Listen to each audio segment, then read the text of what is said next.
Ladies and gentlemen, let us welcome Dr. Onuoha Nnachi to the LIMBsimple Strategy Group Convention 2025.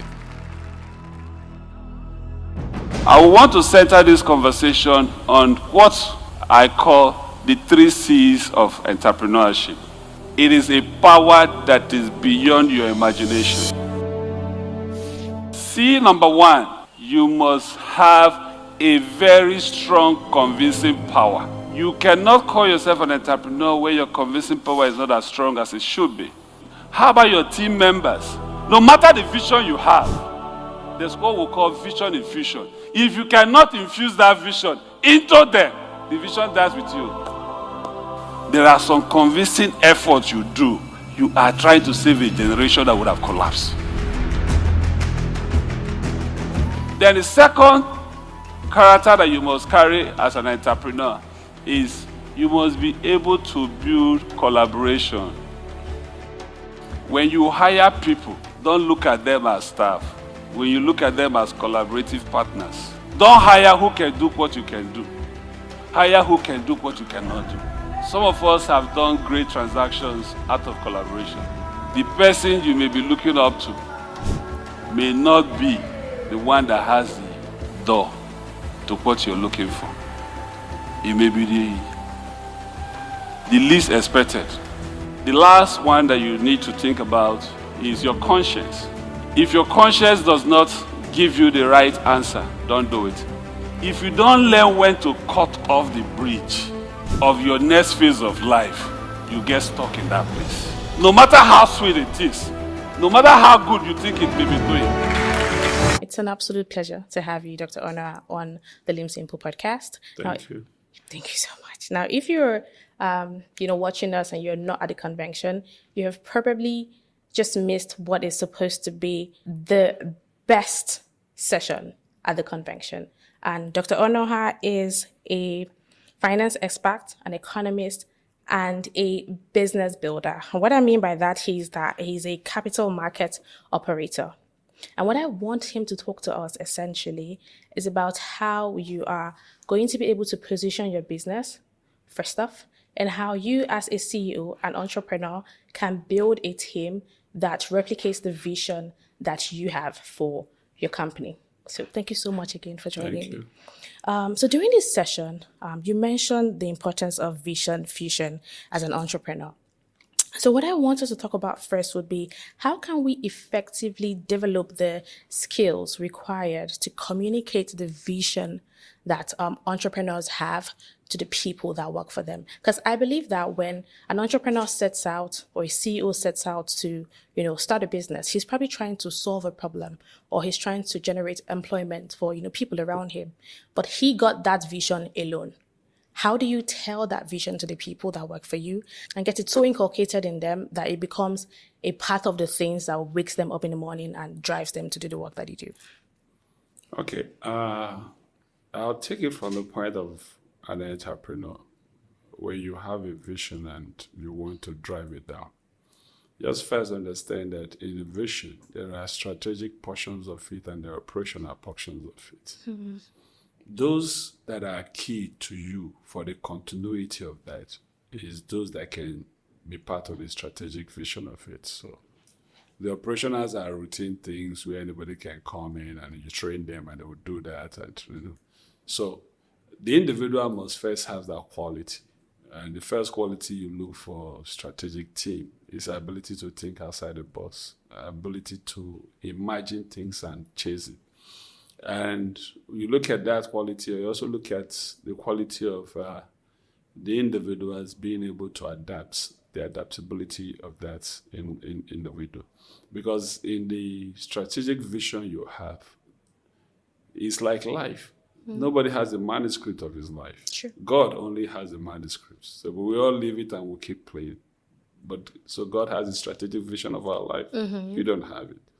That's the same way that plays on. And you see that vision keep evolving, circumstances, challenges. And in the vision infusion, one first things you learn and make every member of that team, that strategic team you want to build is that there's no failure. It's experience. there's no failure, there's experience. And the ability to learn not to say no to every situations will make that team be very effective.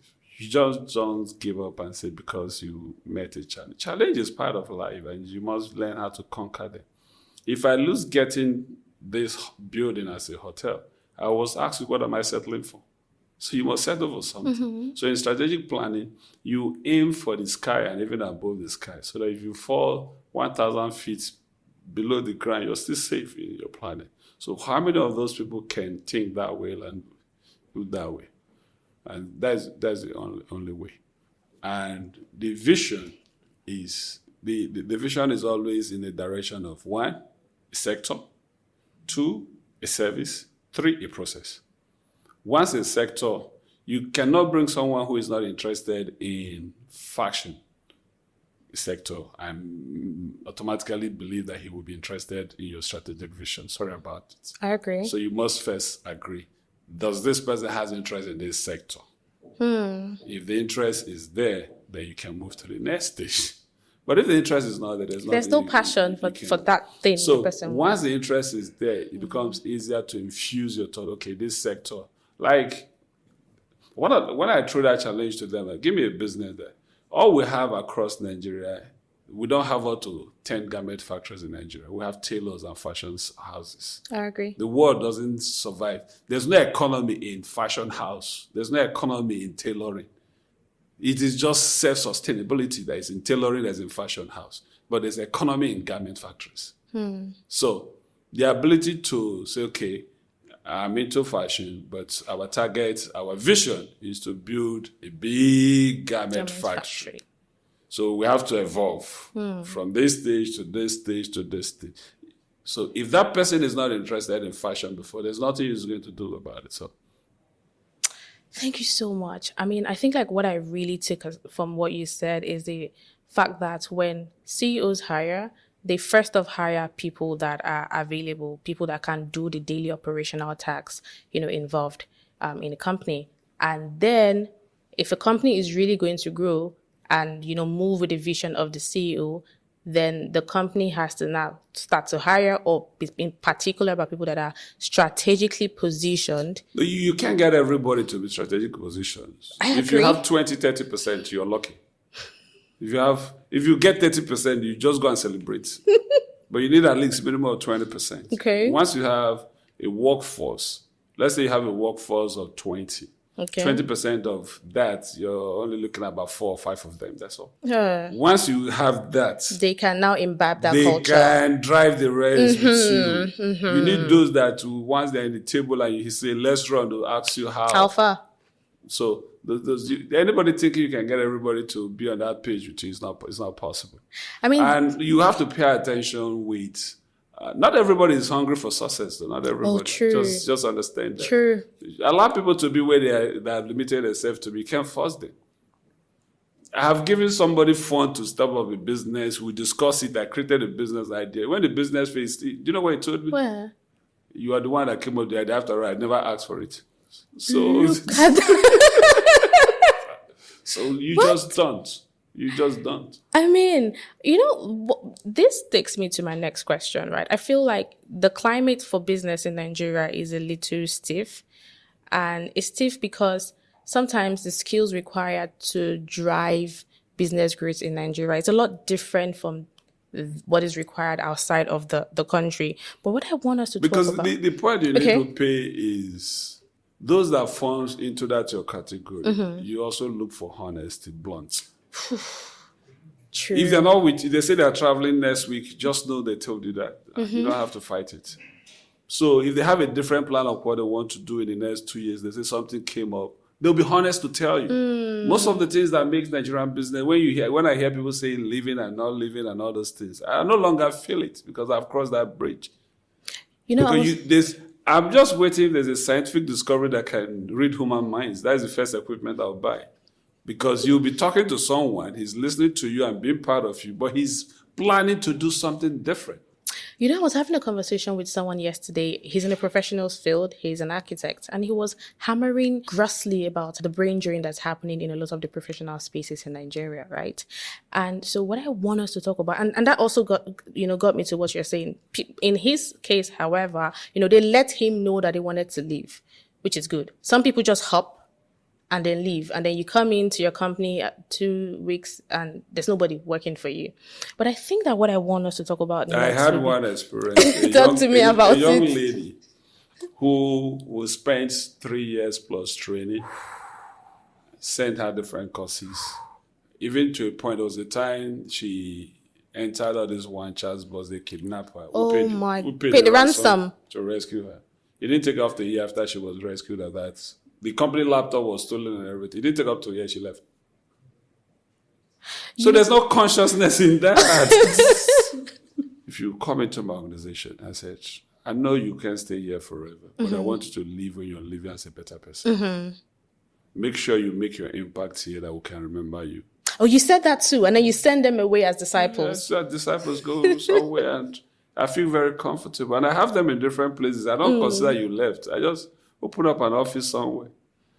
As someone who has, raised capitals into billions of dollars for entrepreneurs, I'd like you to talk to me about the requirements that entrepreneurs have to meet if they're going to build a business that is transgenerational and one that is profitable.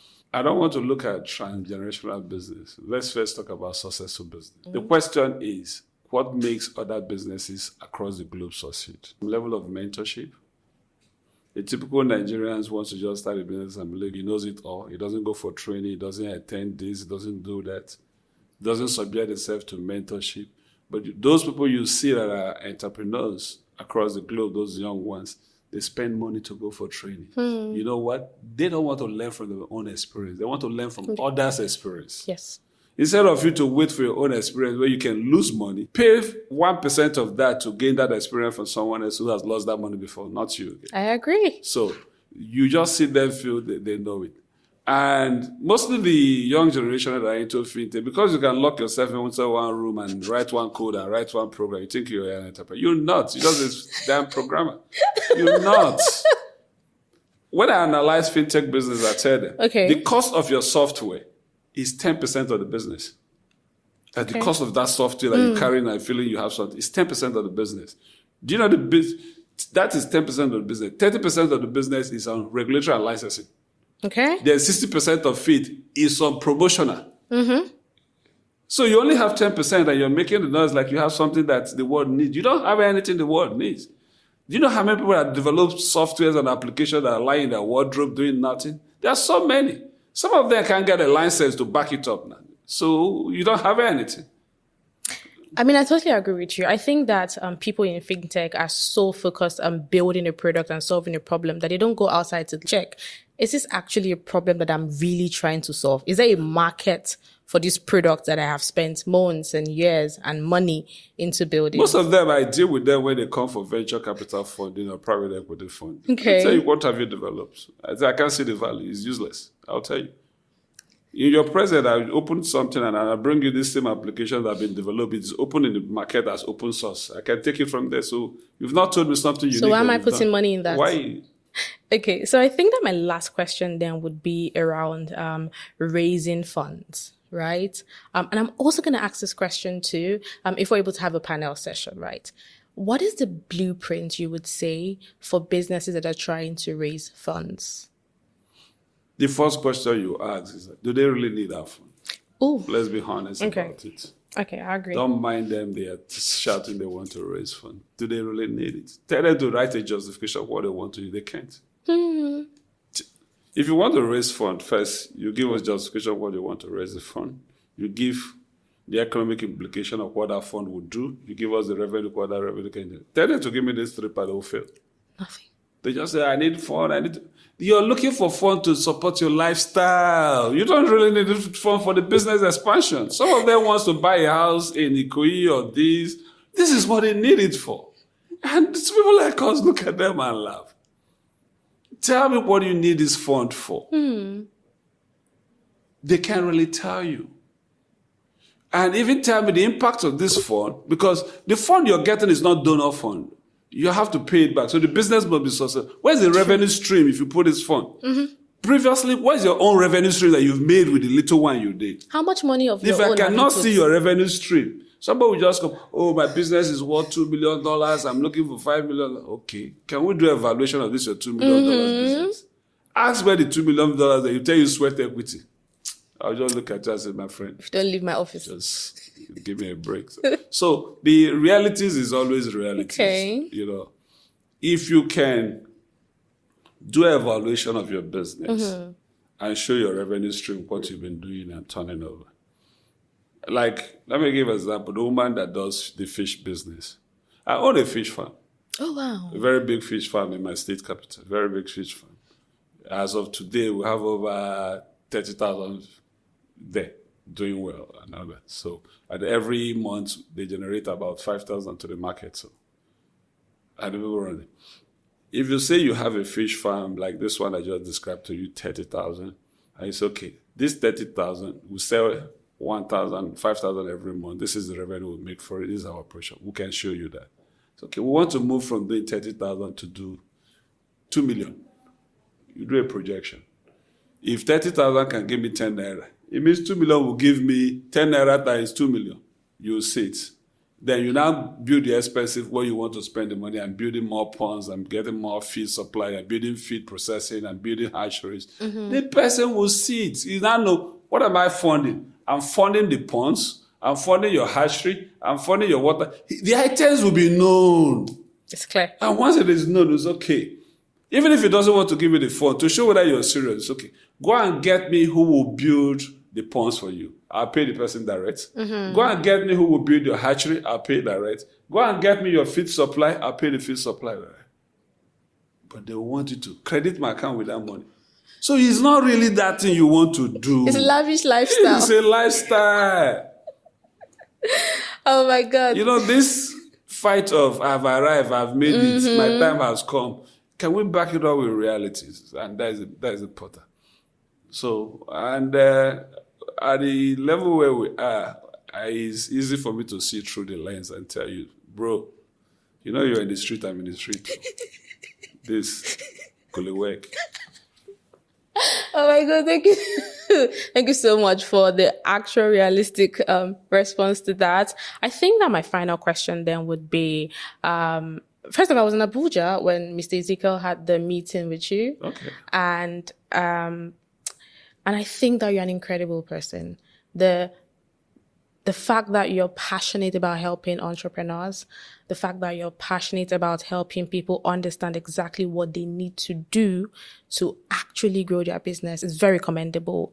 But what I want you to talk about lastly then would be about your thoughts on the convention.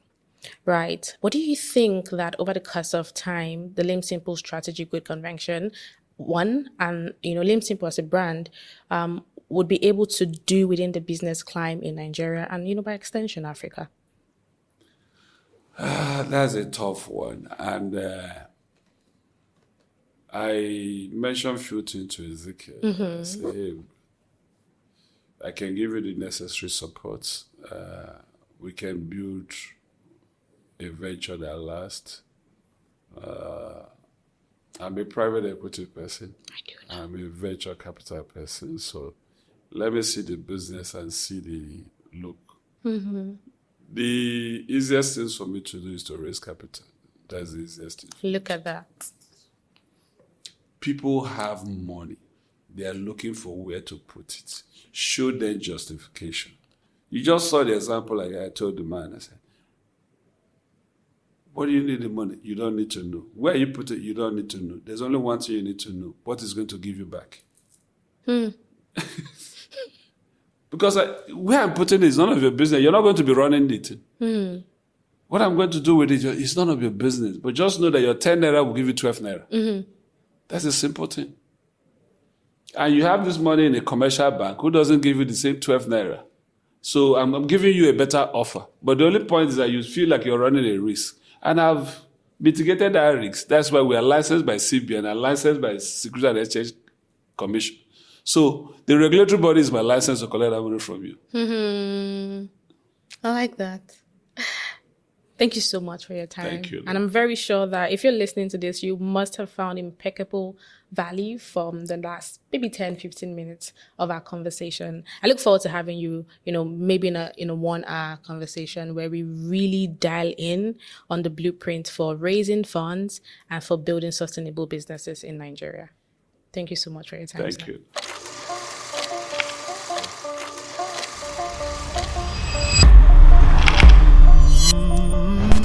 Who you know isn't just important.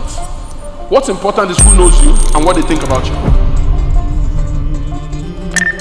We are giving you strategies for execution, strategies and blueprints to make 2026 the year where your business intentionally grows.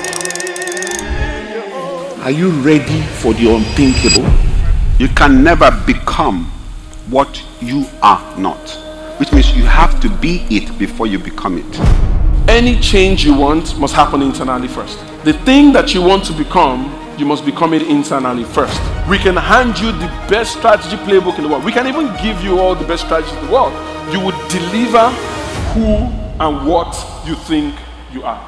When you hire people, don't look at them as staff. When you look at them as collaborative partners, hire who can do what you cannot do. Collaboration could be a difference maker for you. You are actually not in business until you have done 20 years. You are beginning to think of the business beyond you and building systems and structure that can outlive you. A lot of times I tend to ask people, where do you see your business in the next 20 years? Speak well about your product. Be excited about it. The collective wisdom that is present in this very all can solve all the problems of the world, not just Africa, nor Nigeria. Life does not reward you based on your effort. Life rewards you based on your knowledge. You need to constantly put yourself in a room with other people that are doing better than you. LIMBsimple has just created a beautiful platform for us to come shine. It's been mind-blowing. It has been impactful. Today became an eye-opener. It was as if a moat was lifted off my face. Your association really determines how you grow in life. He said, I can't join the mastermind because I don't have money. Because you don't have money, that's why you should join the mastermind. Because when you have the money, what are you going to do about it? People tell me they have done $10 million, 5 million naira, $100,000 in their business. I don't get excited. I say, tell me the principles you follow to get that result. Because any outcome whose process you cannot observe, you cannot repeat.